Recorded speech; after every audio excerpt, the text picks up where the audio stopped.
Your Savior suffered pain and agony. He bore it all, that I might live. He broke the bonds of sin and set the captive free. He bore it all, that I might in His presence live. He bore it all, that I might see His shining face. He bore it freely all, bore it all, that I with Him might live. I stood condemned, He took my place. He bore it all, that I might in His presence live.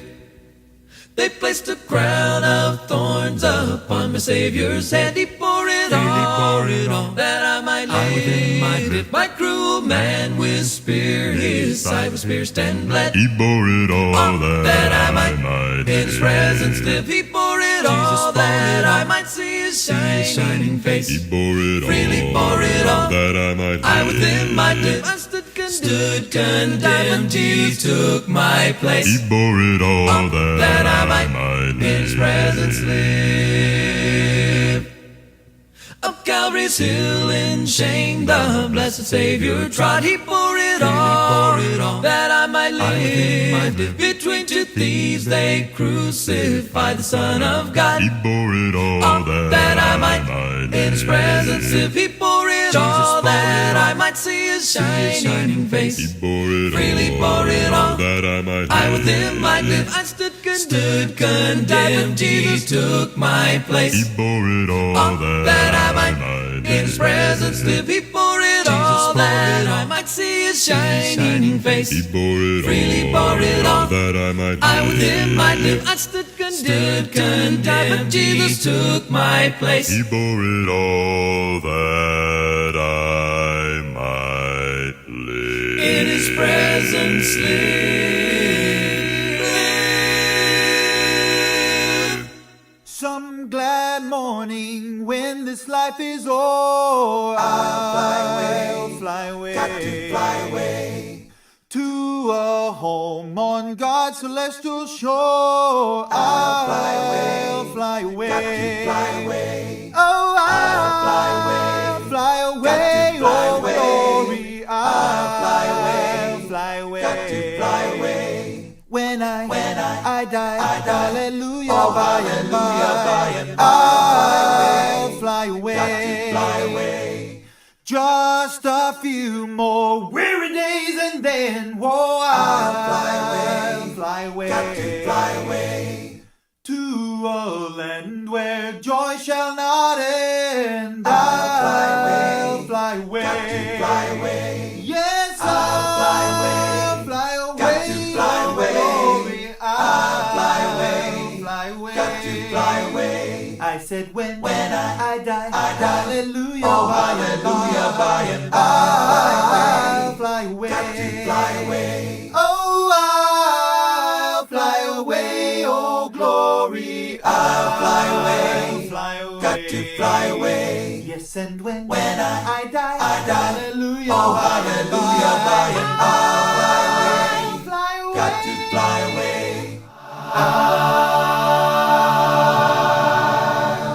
Fly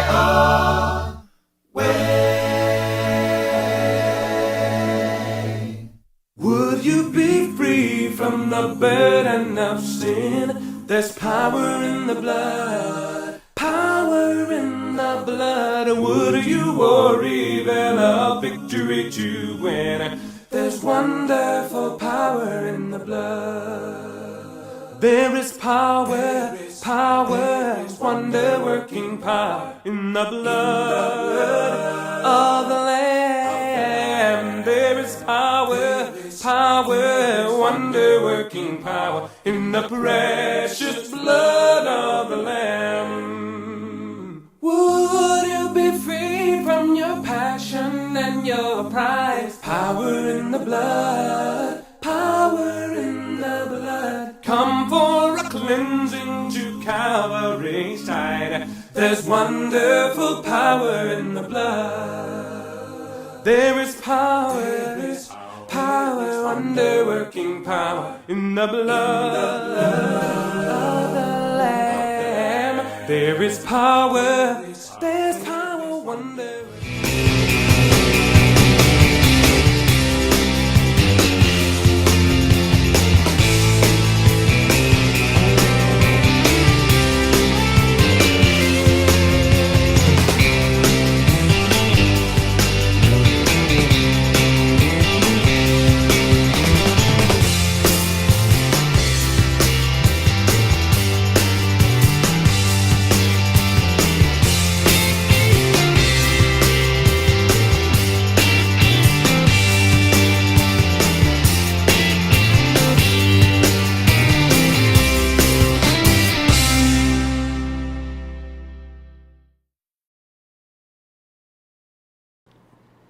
Hey everybody, we are on, and I am running things today, so it might be a little different.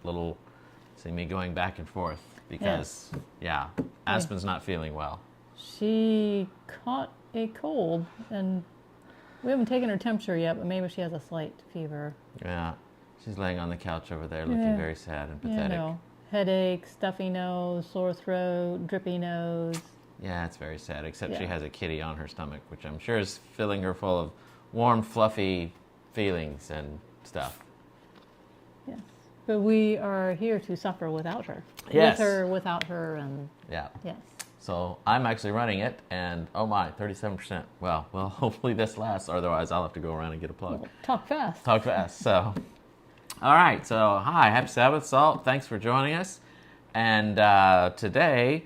What are we talking about today, Miranda? We're going to talk about fast fashion. Fast fashion. Boy, did you come to the right place for fashion.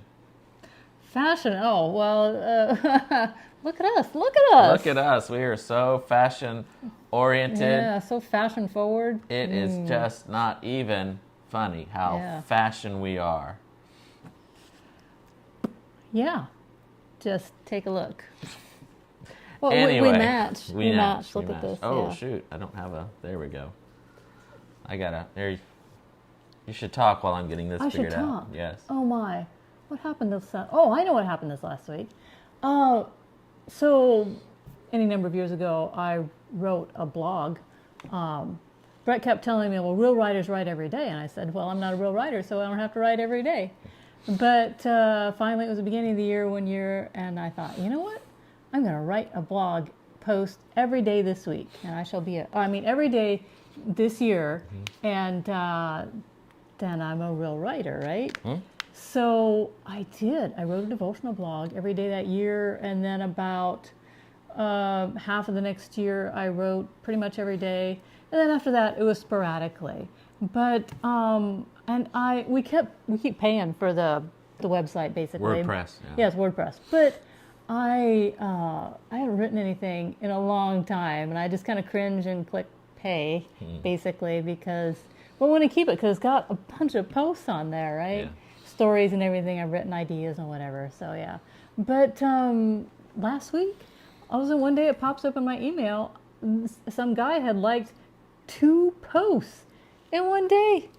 And so that got me wondering how long it had actually been since I had posted a post. And my last post was made February the 17th of 2017.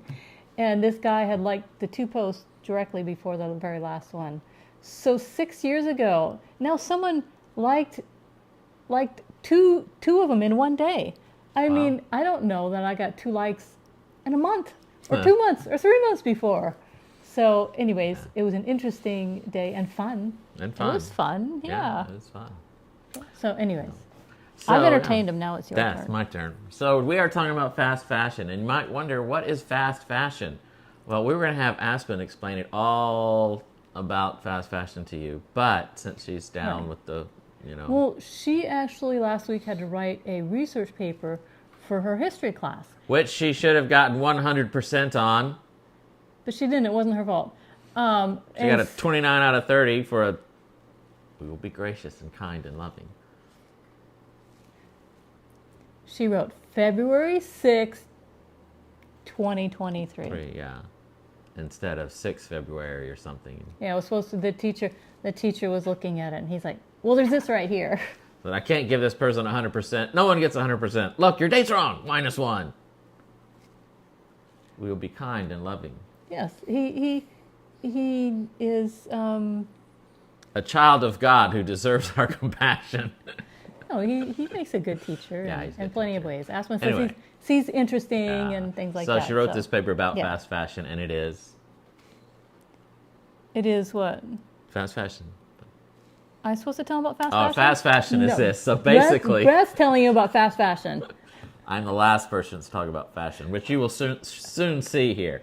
So fast fashion is the idea that, and it started way back, decades and centuries ago, but the idea is that, designers and creators of clothing would create these fashions for the day, and, they would get popular and people would buy them.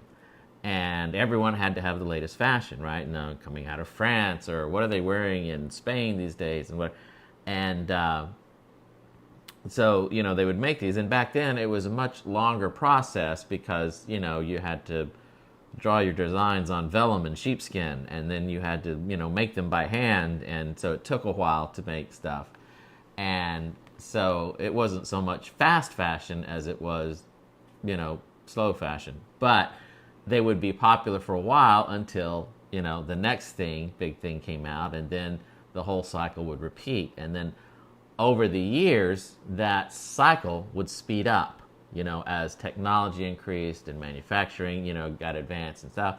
Then the cycle of fashion got quicker and quicker, and then there were factories, and then there was slave labor and child labor and all this, and so the fashion industry was trying to keep up with the demand of here's the next big thing, and it's popular for 6 months, and now we go into the next thing, and it's popular, and they had to crank out these products faster and faster, and we're still doing it today. And we tend to think today that slave labor or child labor is mostly a thing of the past. Still in some third world countries and and then way back in Victorian England when all the children worked in factories and mills, but for the most part it was done away. And it's not. We're still doing the exact same pattern that they started way back when people started to make clothes for everybody else other than themselves just to survive. And it has changed through the years. Obviously the fashion keeps changing, and so we thought we'd take a quick look back at some of the fashions, and we do this because one of the most popular things to do on this broadcast is to laugh at me. So I offer myself up as the object of humiliation to illustrate fast fashion. Let us begin with my early childhood. Here I am at Busch Gardens in Florida, and you can see the reason I chose this picture is not just because of the parrot that's almost the same size as me, but apparently I was into cowboy boots, and I don't know, I hate boots. I hate cowboy boots. I don't know how my parents ever got me into those boots. I'm sure it was not willingly, and I was not thrilled about the boots or the parrot, by the way. Mom and Dad, who forced me to have this parrot on my shoulder. Anyway. Makes a great picture. That's what it was. All it said, like, take the picture. It'll be fine. You gotta sit there and get that parrot on your shoulder for a picture. I'm like, okay, hurry. Anyway. So there's me in cowboy boots, apparently the fashion of the day. This had to be mid-60s, I'm guessing, because I was born in 64, so this has got to be 68, something like that, 1968. But let's move on. I chose this next one. This one's not me, it's my brother. And it's at a birthday party, but it shows you the difference in parties. We actually just took Aspen to a birthday party, Sweet 16, not too long ago. Oh, I should have got a picture of that, because what she was wearing versus what my brother's wearing here, apparently you wore bow ties to birthday parties in those days, the children's birthday parties. And that's my mom actually there, the adult in the room. Yes, but you will notice that your mother dressed her children nicely. Nicely. Yes. Yeah. Yes. Whenever you see pictures, a lot of the pictures of you guys dressed for church and such. This is true. Yes. Mom always dressed us nice. But looking at you see the girls, they're all in dresses as well. And so back in the day, it was the thing. You dressed up for church, birthday parties, and for those of you who remember, going to the airport used to be a big deal. You would dress up to go fly because that was an expensive luxury. I just think that's interesting because today, birthdays, you're going to go in, T-shirt and jeans or whatever, it's going to be... true, but this party that Aspen went to was definitely not a T-shirt and jeans party. No, it was a Sweet 16 or Quinceañero, something. Quinceañera? That's it. Except it was a 16 instead of a 15.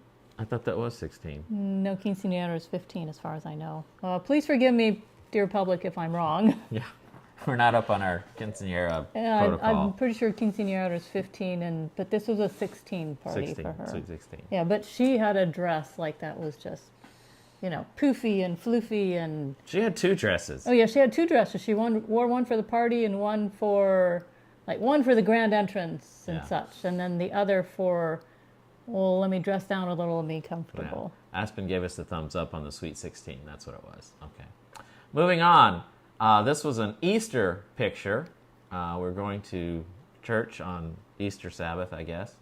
And I only chose this one because, again, you can... Well, Beth's in the, yellow traditional Easter, Mom, I think, is wearing a flower growth of some sort for Easter flowers. What are Easter flowers? Oh, she has a corsage. Corsage, okay.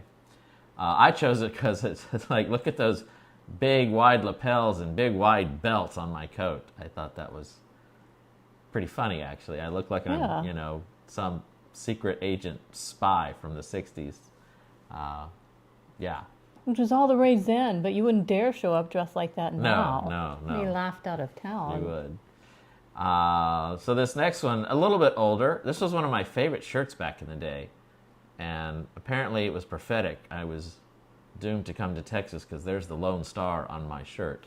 I don't know why that was my favorite shirt, but boy, I love that shirt. I would wear it all the time. Clean, dirty, didn't matter. I would wear that shirt. I'm sure none of your children did that. No. They never went through the phase where you had to firmly tell them, get a shower and wash your hair. That's right. No. This one is actually a photo from the 70s, early 70s. And it was a picture they used on my dad's, when he was running for Congress or something. It was one of the pictures they took, for the photo, promo. Oh, vote for Bud Hadley. Look at his family. They're dressed normally. No, they're dressed fashionably. Yes. But I thought it was interesting because of the pants. This next one really shows the pants. So look at that. Early 70s, probably 73. And look at that big, wide, white tie and those checkered whatever pants. Oh, my gosh. I'll bet your mom put a lot of thought into that outfit. As I recall, that was the required outfit for something I was in. And I think it was, I want to say it was a choir or something. And we had that red shirt and the white tie and the blue blazer. And I think I only wore it once to one performance. And I don't even remember what it was. It was so weird because she took us to this thing and I didn't even know I was in it. And then I dressed in this thing and everybody was there singing and it was weird. Anyway, but oh, wow, aren't we glad that's not coming back? This next one I chose for my sister. This is 1977, according to the print on the picture itself. My sister was going to be a fashion model, apparently. And but you can see the boots, the big, thick crochet scarf, and the leather or faux leather coat she had on. I thought that was pretty indicative of the 70s. And then now we move into the embarrassing 80s. That's got to be 1984. Look at that fashionable hair. Look at that haircut. Why can't I do that now? Because I don't have enough hair. That's why. But yes, cutoffs, cut the sleeves off. That was the kind of sports jock look of the day, I guess. And then same year, this was probably my favorite look back in the 80s, was a t-shirt and some sort of jacket with the sleeves pushed up. That was my favorite style. It was comfortable, it was cool, it was like, yeah, I like this. I still have that guitar, by the way. And of course, you can't do anything without the classic 80s picture. Look at me, gonna be a rock and roll star. Well, according to the outfit, that's what it says. Yes. Yeah. Yes. It is interesting how we find clothes to wear that represent kind of who we are. I'll have to admit, Brett was talking about like those little cowboy boots in the first picture that he absolutely did not like. And yet, for whatever reason, I remember a couple, 2-3 weeks ago by now, just sitting in Sabbath schools towards the end, or maybe Sabbath school is over already, and I just started noticing the different types of shoes that the men were wearing. And they all, in the end, seemed to represent who they were. Yeah, and it was actually easier to match up the men with their shoes, basically, because they say more in Sabbath school. So you kind of get more of a feel of who they are than the women don't say quite as much. So I could, you see the shoes the women are wearing, but you can't really match it with their personality quite as well. But there was beat up cowboy boots, and then there were polished and shiny cowboy boots, and some tennis shoes, and some just they made the full range of even Full a pair of range. shoes that looked like he'd either worn them for the last 20 or 30 years, or picked them up used at a garage sale or something, and just kept on wearing them because you know what? They still worked. They still Yeah. worked. And So there's my closing photo. That was in the just about to leave the 80s. I think that was 89. And that was the last fashion statement I had in the 80s. And look at that car. That was my favorite car that ran like a piece of junk. But yeah, that was me as a lifeguard at Myrtle Beach. But fashion, look at me, from cowboy boots and giant parrot to lifeguard and ultra cool wedge car. Miranda would not have talked to me back in the 80s. I may not have. We would have never met. She would have looked at me and gone, "What a jerk," and walked the other way. Probably not. He's so but- full of himself. I'll bet he's a jerk. Anyway, I wasn't a jerk. I was very nice. Well, he keeps saying this, and I never crossed my mind.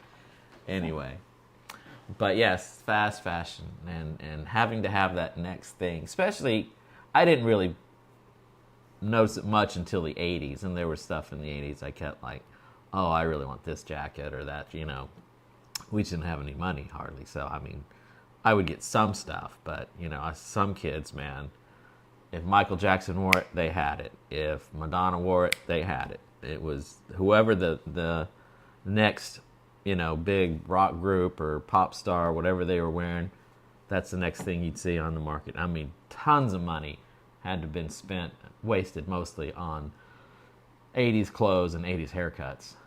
Yeah, because how long was the Michael Jackson thing going to be a thing? Yeah. Before Madonna's thing became a thing. Yeah. And Well, I remember the wearing the one glove. That was a big rage until, it only had to last maybe not even a year till we all just like, that's just stupid and ridiculous, and we made fun of people who did it.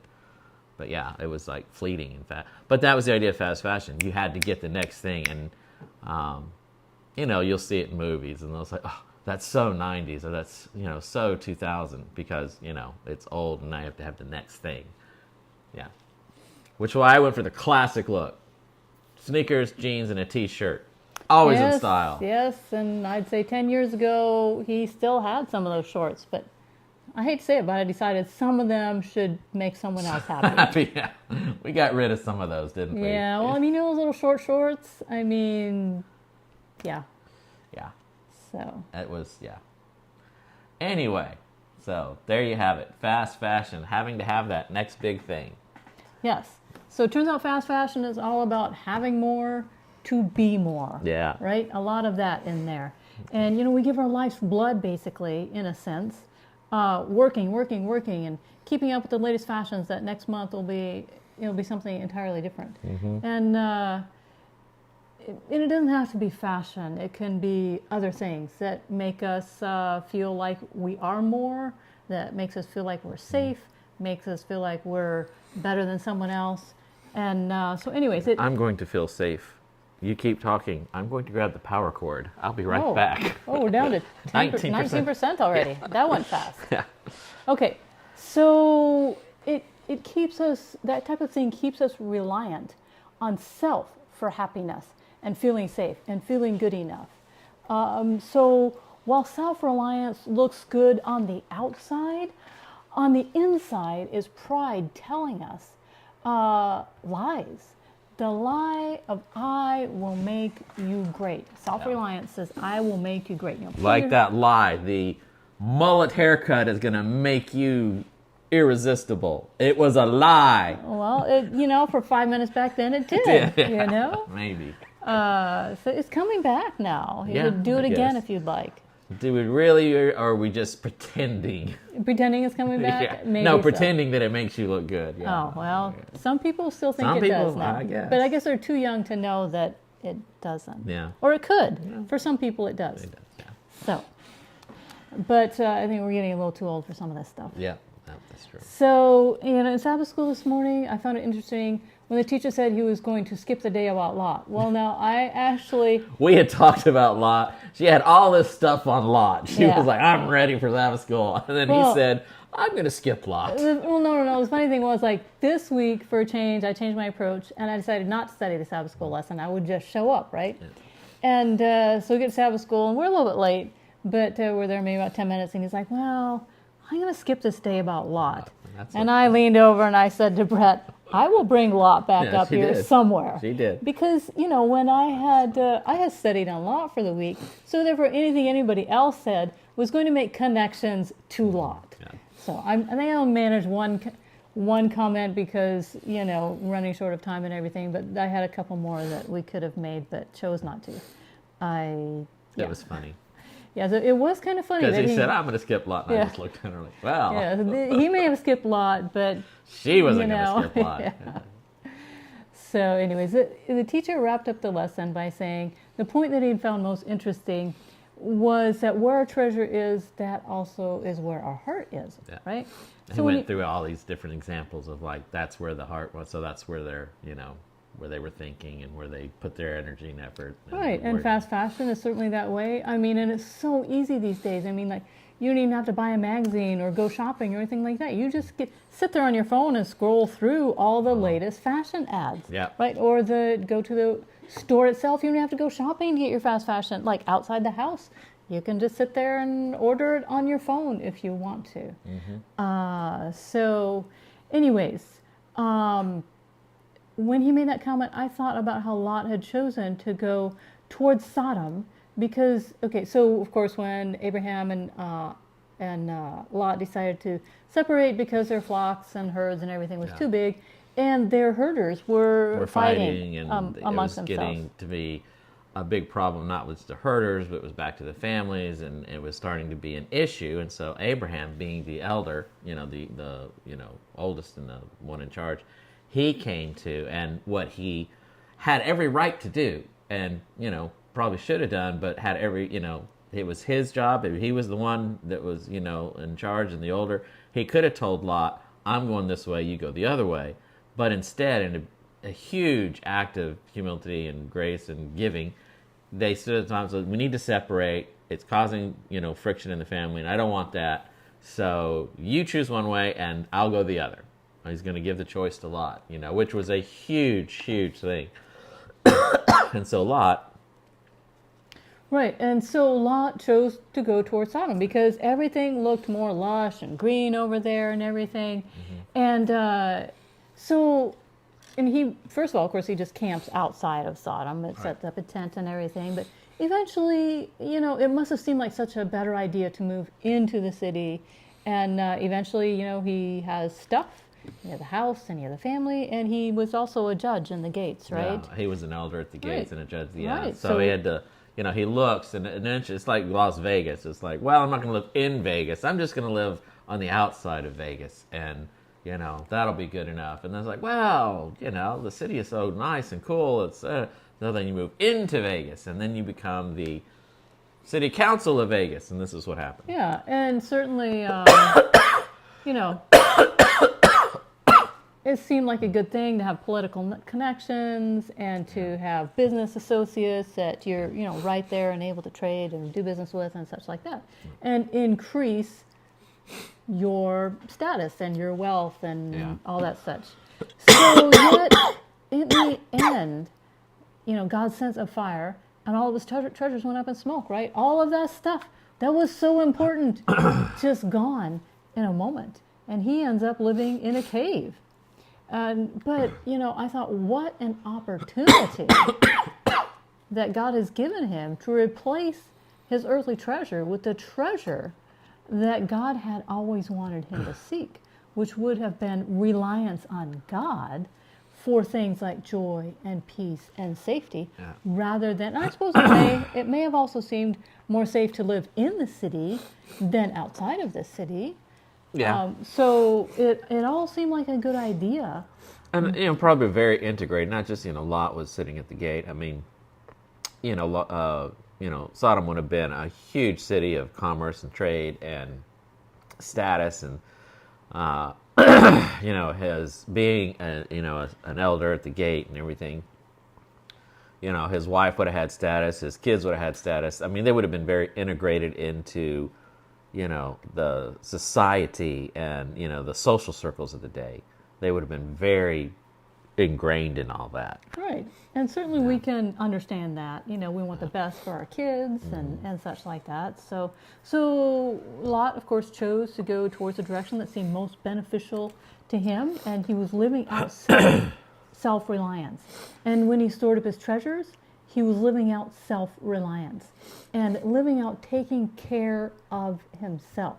When Abraham went in the opposite direction, the side that was a little more shrubby looking and such, not quite as green and such and lush, he was living out reliance on God, trusting God to take care of him and provide him with what he needed, even if it didn't look quite so luxurious or personally beneficial or wise. It was not living in self-reliance, but reliance on God.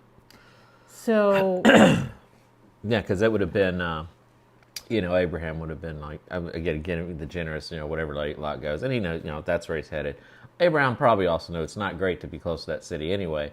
But the way he went, he would have definitely known that it was going to be, a big thing of God taking care of him, because he was going to be going more into the wilderness. It was going to be a more of a struggle. It was going to be, a lot more work to make it, and so because he was on this journey that God had started him on anyway, I'm sure he considered, well, it's up to God to help take care of us no matter where we end up. That's and so he would have had that reliance on God to watch over and help them survive this wilderness that they were about to go into. Right, and so that was Abraham relying on God, and Lot looked at the things that he could have and do, and how good these things were going to be for him, and how these things were going to serve him. That's how he saw it. These were going to serve him. They were going to make him a better person, make his, he was going to look good because of all this stuff. And for a long time it was. I mean, remember, for years and years, it would have seemed he made the right choice to him. To him, it was like, this was obviously the right choice. Look at all that I've gotten and done and success. And it would have seemed that way. Except what he didn't realize is that pride and self-reliance do not serve us. We end up serving them.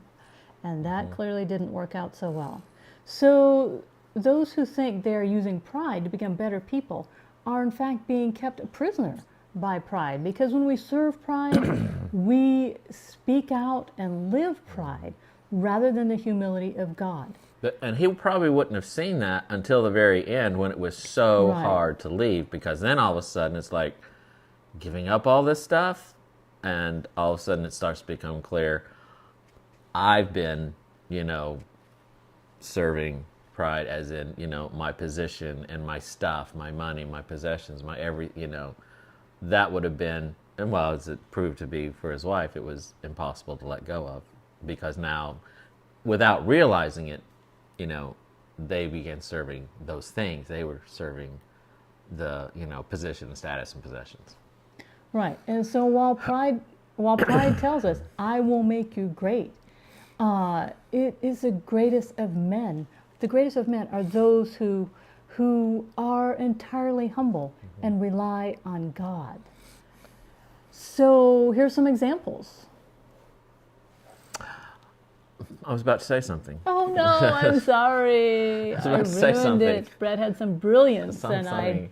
What was Oh. it? Doggone it! It was good too. It was one of the part of it was one of the things they said in Sabbath school. He was like, how much faith it took for Abraham to pick up and go. When God said go and in a direction, I'll tell you. It's not telling the land. It's like, just go that way, and how hard that would be. And I remember thinking, at different points in your life, that's easier and harder. So I was like, when I was 23, I had no problem with that. I could fit my entire life into my Toyota Celica, and like, all right, where tell me, God, which way do you want to go? We're off, But as you get older and you get, more tied down, you get more stuff, it becomes more difficult and more of a leap of faith because you're letting go and leaving all these things behind. And that made me think of something while you were talking, and it was. Anyway, it was a good thought. Just about the time that we sign off. Wait, click, we're That's back what it on. was. I Yeah. gotta tell people. That's what tell it the was. world. Yeah. Anyway, but serving, when you start to lean on yourself and reliance, it usually really doesn't go well. And, just multiple examples of people in the Bible who, what did self-reliance actually get them? Well, you can start with Abraham. And when he figured God needed his help to bring about the promise, he relied on himself and his own efforts. And we have Ishmael and the whole mess with that. Self-reliance, Abraham became part of the problem instead of part of the solution.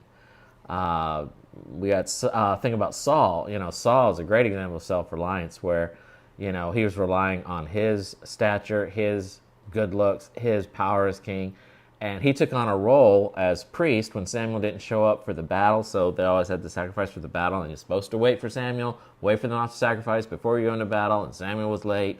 And Saul took on the role himself, relying on his own, strength. And he can do it. And it ultimately led to his complete, downfall and rejection.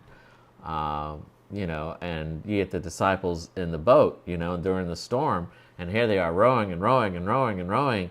And trying and getting nowhere, relying on themselves until so much so they even forgot Jesus was with them. And then when they remembered, oh wait, Jesus, and only when they got Jesus helping and had nowhere to go and nothing else they could do, and then they find out, oh well, we should have turned to Jesus in the first place. It wasn't all about my strength and what I can do, but Yeah. it was only, and is only all about what God can do for us, and for God us. does do for us. So, this is possibly a little bit like Lot. It wasn't until all of his stuff was gone and he could see that that having it all hadn't been what saved him from being destroyed by the fire at all. And though this is an extreme example, God did it to save him. Yeah. Sometimes God allows all of our stuff, the things that weigh us down, to burn, to melt, to fall away so that we can be saved. Yeah. And again, that's an extreme example. It's, Yeah. God was God was trying to save Lot. And he had to lose everything, for God to be able to pull him out and save him. And so it's not always that extreme. But, God will allow things in our lives to, like, if we're, if they're pulling us away from him or they're weighing us down or they're keeping us from growing, there are things where God will, like, you don't need these things. And will encourage us and sometimes just allow them to, be gone so that we will learn more dependence on him. That's the whole story of the children of Israel going through the wilderness. God constantly letting them come to a place trying to teach them, I'm always going to take care of you. When will you learn this? Letting them get to a point of where, they had nothing but, God to turn to. What's that thing? That's that saying? It's sort of cliche, when all you have left is God, you'll discover God is all you needed. Something like that. That's true. Yeah. Right. And so while self-reliance tells us, I will make you great, I will make you strong, self-reliance is not our friend who is going to save us. Self-reliance does not serve us, and we end up serving it. But God does serve us. God does save us. And the greatest of men are those who are entirely humble and rely on God to serve them and to save them. Oh, I remember what it was now. Oh, Hey, yay! I don't know how it fits now, but it was the idea of perspective on stuff, things we have, money, possessions, that kind of thing. And if you go back into the Great Depression, where there's a great crash of Wall Street, and these people, bankers and everything, lost everything, and guys were jumping out windows, committing suicide because they lost all their money. And, when you look at that and everything's tied up, your whole life and everything's tied up in that, then you really feel like, I've got absolutely nothing to live for, I'm done.